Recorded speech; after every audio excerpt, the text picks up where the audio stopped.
Hello everyone, greetings from doctor Rashmi homeopathy. आज के इस वीडियो में मैं बात करूंगी आईबीडी यानी इन्फ्लामेटरी बाउल डिसीज़ के बारे में। इन्फ्लामेटरी बाउल डिसीज़ दो तरह की होती हैं, एक होती है अल्सरेटिव कोलाइटिस और दूसरा होता है क्रॉन्स डिजीज़। जो क्रॉन्स डिजीज़ होता है बहुत ही कम देखा जाता है, बहुत ही रेयर डिसीज़ होता है, लेकिन अल्सरेटिव कोलाइटिस बहुत ही कॉमन होता है। आज के इस वीडियो में मैं बात करूंगी अल्सरेटिव कोलाइटिस के बारे में। जैसे कि मैंने बताया कि अल्सरेटिव कोलाइटिस और क्रॉन्स डिजीज़ आईबीडी का फॉर्म होता है। इसको आपको कंफ्यूज नहीं करना है आईबीएस से। आईबीएस इरिटेबल बाउल सिंड्रोम होता है, जो कि एक दूसरी पैथोलॉजी उसमें होती है, एक साइकोलॉजिकल भी होता है, और उसका जो होने का कारण होता है वो बहुत अलग होता है, प्रेजेंटेशन बहुत अलग होती है, सिम्टम्स बहुत अलग होते हैं। आज की इस वीडियो में हम जानेंगे अल्सरेटिव कोलाइटिस की पूरी डिटेल्स के बारे में।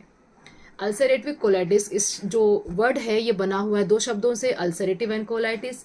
अल्सरेटिव का मतलब होता है अल्सर बन रहे हैं, घाव बन रहे हैं, छाले बन रहे हैं। कोलाइटिस का मतलब हुआ बड़ी आंतों का इन्फ्लामेशन, बड़ी आंतों में आपको प्रॉब्लम हो रही है, सूजन हो रही है। तो जो आपकी बड़ी आंतें हैं उसके सबसे बाहरी पोर्शन से ये प्रॉब्लम शुरू होती है, और इसीलिए अल्सरेटिव कोलाइटिस को चार भागों में बांटा गया है। चार तरह की अल्सरेटिव कोलाइटिस हो सकती है, ये आपको सीटी स्कैन में समझ में आएगा। सबसे बाहरी पोर्शन को अगर ये इन्वॉल्व करता है इन्फ्लामेशन, तो उसको हम प्रोक्टाइटिस बोलते हैं। थोड़ा सा और ऊपर की तरफ जाते हैं, जो प्रोक्टाइटिस होता है बिल्कुल एनल एरिया के पास में होता है।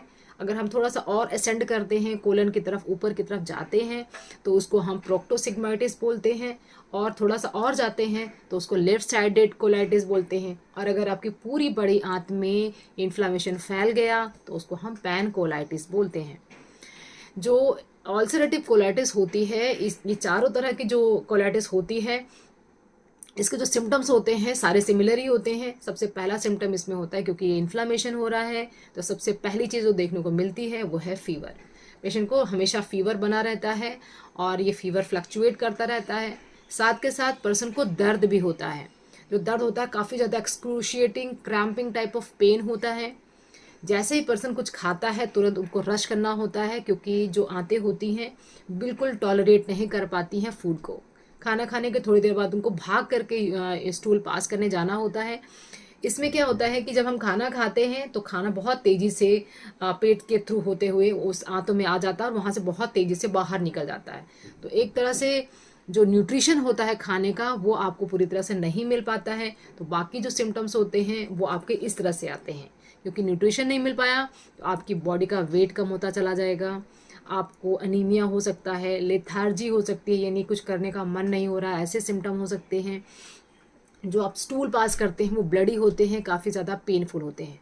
तो अल्सरेटिव कोलाइटिस की यही सारे सिम्टम होते हैं कि अगर आप बहुत लंबे समय से आपको जो स्टूल है उसमें ब्लड आ रहा है, फीवर रहता है, बहुत ज़्यादा दर्द रहता है, खाना खाने के बाद आपको भाग करके स्टूल पास करना होता है, आप स्टूल को होल्ड नहीं कर सकते हैं, दर्द के साथ स्टूल पास होते हैं, तो ये अल्सरेटिव कोलाइटिस के लक्षण होते हैं।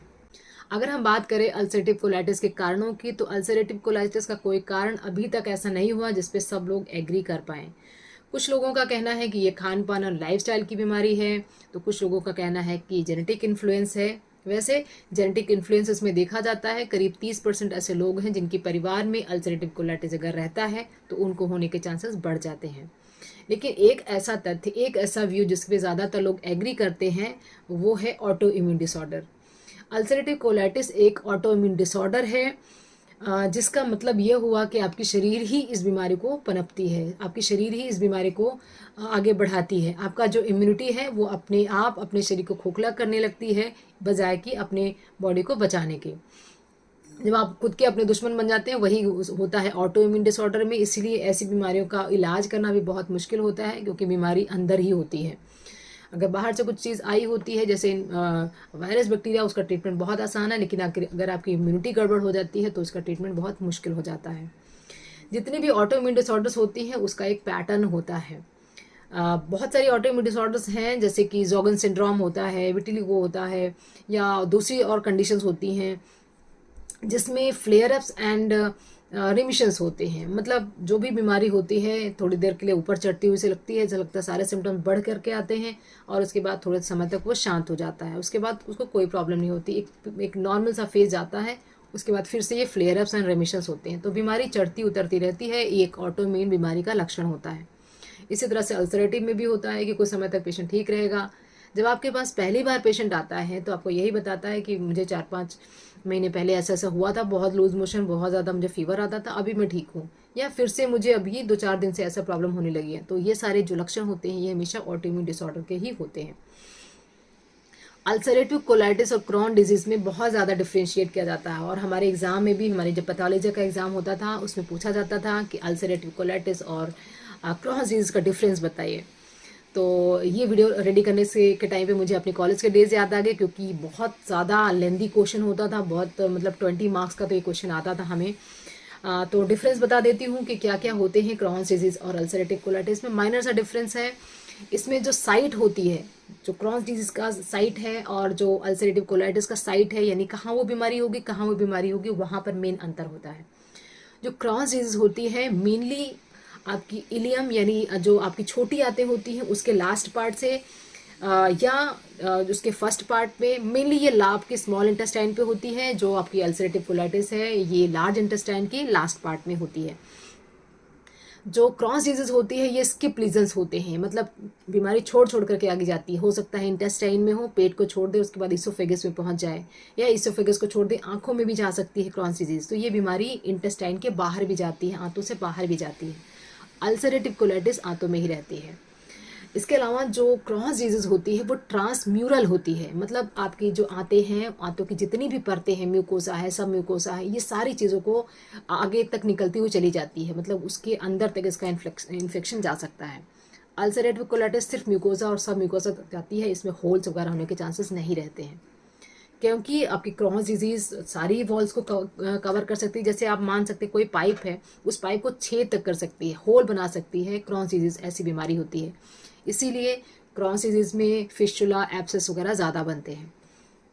अल्सरेटिव कोलाइटिस में ऐसा नहीं होता, इसमें ब्लीडिंग ज़्यादा होती है और इसके अंदर फिस्टुला वगैरह नहीं बनते। एब्सेस इसमें भी बनता है, ब्लीडिंग और वीकनेस वगैरह सब कुछ वैसे ही आती है।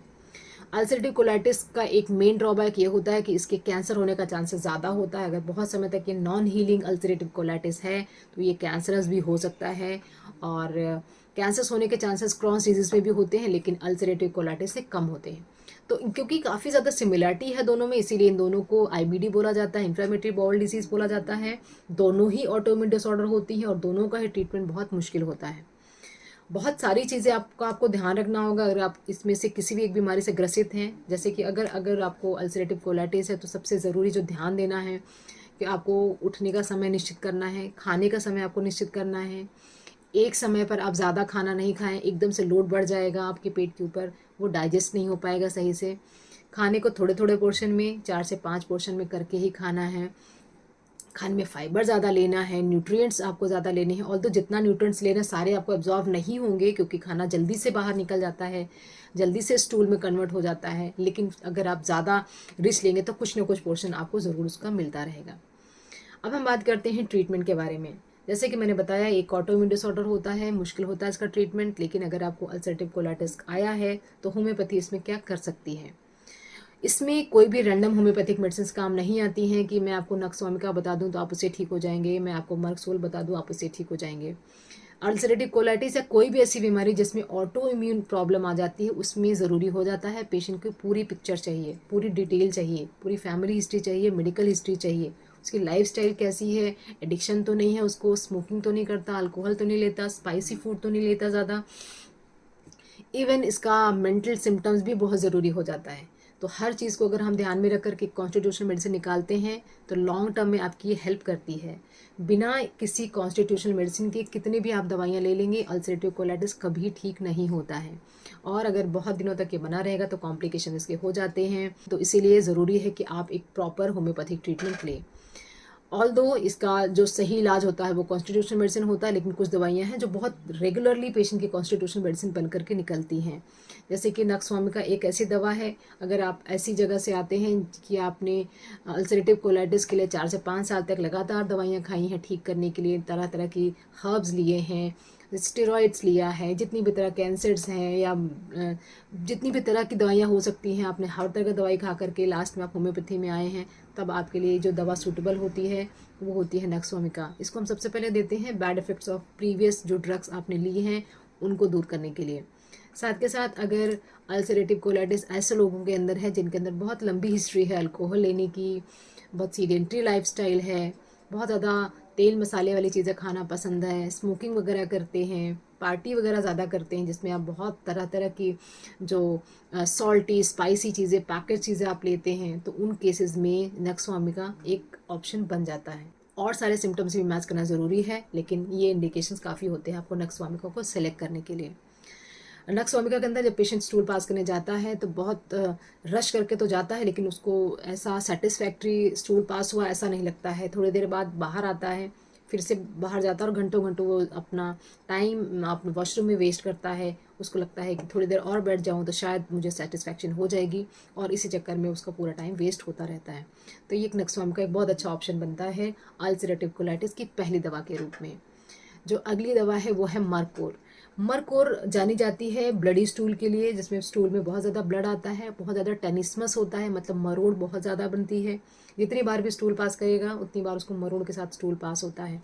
पेशेंट अपने दोनों हाथों से अपने पेट को दबाना चाहता है ऐसे, और दबा करके उसको थोड़ा रिलीफ मिलता है। तो मरकोर एक बहुत अच्छी दवा है जो कि अल्सरेटिव कोलाइटिस में बहुत ज़्यादा ब्लीडिंग अगर हो रही है तब ये दवा दी जाती है। अगली जो दवा है वो है आर्सेनिक एल्बम। आर्सेनिक एल्बम में जब पेशेंट को बहुत ज़्यादा कमज़ोरी आ जाती है, स्टूल पास करने के साथ में शरीर एकदम ठंडा सा पड़ने लगता है, लेकिन हेड बहुत गर्म रहता है, बहुत ज़्यादा जब उसको परेशानी है तो एक जगह रेस्ट नहीं करता है, वो चुपचाप भागता रहता है पूरे घर में, इधर से उधर परेशान रहता है। तो ऐसे केसेस में आर्सेनिक एल्बम दिया जाता है। आर्सेनिक एल्बम के अंदर बर्निंग बहुत ज़्यादा होती है, पेट के अंदर बहुत ज़्यादा जलन होती है और हमेशा वो ठंडा पानी पीना चाहता है। तो ऐसे केसेस में आर्सेनिक एल्बम सेलेक्ट की जा सकती है, लेकिन बाकी डिटेल्स भी बहुत ज़्यादा ज़रूरी होती है। एक और दवा है जो अल्सरेटिव कोलाइटिस में काफ़ी ज़्यादा कारगर साबित होती है, वो है नाइट्रिक एसिड। नाइट्रिक एसिड अगर आपका क्रॉन्स डिजीज़ है, मतलब आपको ईसोफेगस से लेकर के इनल एरिया तक कहीं पे भी कोई भी इन्फ्लेमेशन अगर होती है जिसमें फिशर्स बनते हैं, एब्सेस होता है, अल्सर बनते हैं, वहाँ पर नाइट्रिक एसिड दिया जाता है, जिसमें ऐसा लगता है कि जो दर्द है वो कटने जैसा है, जैसा लगता है कोई चाकू से मेरे पेट को, मेरी आंतों को काट रहा है, ऐसा अगर दर्द होता है, बहुत क्रूशिएटिंग पेन होता है। स्टूल जो होते हैं वो अर्ली मॉर्निंग होते हैं या नाइट में होते हैं, जो भी परेशानियां होती हैं उसके रात में बढ़ जाती हैं, तो ऐसे केसेस में आप नाइट्रिक एसिड ले सकते हैं।